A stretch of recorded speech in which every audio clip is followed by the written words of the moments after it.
I'm Bill Bohling. I farm with Schaefer Farms here in Lacrosse, Indiana, which is in northwest Indiana. Okay, so we run a lot of center pivots. We have two drip systems. The first one, I believe, was in 18, and then the second one in 19. We're running about 53 acres of drip, and we've got another field scheduled to be installed this fall. So mostly it's a corn-soybean rotation. On the drip field, we've been corn on corn. We generally will run 2 years of corn, 1 year of soybeans. We grow waxy corn, and we also grow a lot of seed corn. So if it was in 18, I think was the first year we've used it, so we've used it for 6 years, the oldest one, the other one 5. It's really simple to use once you get set up and you learn how to use it. It's actually easier if it actually doesn't rain, because you can just set it and forget it, come check on it once a week or so. But it gives you the ability to run nutrients whenever you'd like. I was looking through my notes. I've ran nutrients 26 times this year through my one drip system, so it's really easy to do that. So our one system, we're running 3 25-foot deep wells. They produce about 80 gallons per minute. On the other system, we've got a horizontal well that's producing about 300 gallons per minute. So we can, on either one of those systems, we have adequate water for the acreage. We've built them actually both to expand, so this additional drip that we'll put in this fall will be running off of one of those systems also. For us, it hasn't necessarily been about efficiency, because it is so easy to set it and let it run.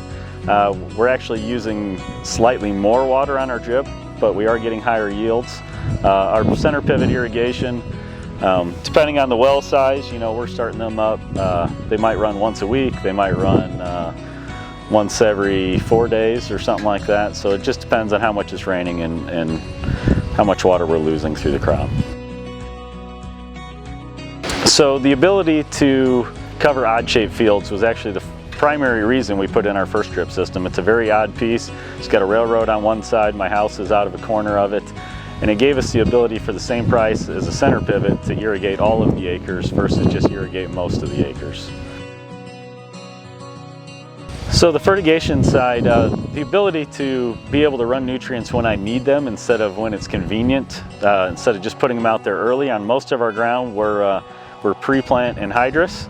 On this, we're running 28 or melted urea throughout the growing system. So of those 26 times I ran nutrients, probably 20 of them were nitrogen. So that gives us the ability to run less nitrogen for more bushels. So we're shooting in that 0.7 to 0.8 range on nitrogen use efficiency. So this year I've got about 240 units out, and so I'd like to see 300 bushel corn out of that. Okay, so the maintenance of the drip, the operation of the drip, you've got your startup chart, your startup situation. You've got to go out there before you plant. You've got to test for leaks. Usually I'll have 2 to 4 leaks on a system. We run cattle on the one in the winter time, so usually half of those will be caused by the cattle digging holes. I check my pressures, I check my flows. I do have to do an acid flush, which is about every 30 inches of water, which is about every 3 years for us. And so we've got that maintenance. In the fall, we blow the system out. So those are, the startup and the blowout are things we don't have to do with our center pivots, but they really don't take very long, a couple hours each system. Okay, so working with a 350-150 group, we as the growing season gets going, we tissue test at V4, V8, V2, R2, and then R4. And taking those tests and building a prescription is what I felt works better. We can use it in season to manage some, but it seems to work better if I use last year's tissue and the year before that and the year before that to kind of build a program so I have the right nutrients available to my plant when in the past I've had an issue with them. Definitely the ability to manage a crop and put nutrients out. I can just set a cage tank, I can mix up a cage tank, set it there, set it to run 5 different times, I can set it to run all at once, but I can manage that crop with what it needs right now as soon as I want to do it. I don't have to, and I can do some of that with my center pivot, but it is so much easier with my drip system to just hook it up, set how many gallons it's going to run, and it just does its thing.